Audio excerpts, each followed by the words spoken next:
ఆహారాన్ని నమలలేని వయస్సులో ఉన్న పిల్లలు వారి బొటనవేలును తరచుగా నోట్లో పెట్టుకుంటూ ఉంటారు. ఇది వారి జీర్ణ వ్యవస్థకు సహాయపడుతుంది.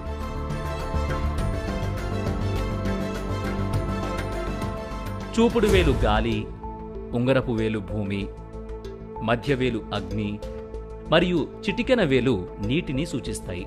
వీటిలో ఏదైనా అసమతుల్యతలు ఉంటే అది శరీరంలో అనేక వ్యాధులకు, ముఖ్యంగా జీర్ణ వ్యవస్థలో సమస్యలకు దారితీస్తుంది. మనం మన చేతులతో తిన్నప్పుడు 5 వేళ్లను కలిపి తింటాం. కాబట్టి 5 వేళ్లలో ఉండే పంచభూతాలు ఆహారాన్ని శక్తివంతం చేసి శరీరాన్ని ఆరోగ్యకరంగా ఉంచుతాయి. మనం తినేటప్పుడు చేతి 5 వేళ్లు కదులుతాయి. దీనివల్ల రక్త ప్రసరణ బాగా జరుగుతుంది. చేతికి స్పర్శ తాకడంతో ఆహారం తక్కువగా తీసుకున్నా కూడా కడుపు నిండిన ఫీలింగ్ ఉంటుంది. అందుకే చాలామంది స్పూన్తో తిన్నప్పుడు ఆకలి తీరడం లేదు అంటూ ఉంటారు. ఇక బరువు కూడా నియంత్రణలో ఉండాలంటే కింద కూర్చుని చేత్తో తినడమే ఉత్తమం. మన సాంప్రదాయాన్ని పాటిస్తూ చేతితో తినడం వల్ల ఇన్ని ఆరోగ్య ప్రయోజనాలున్నాయి.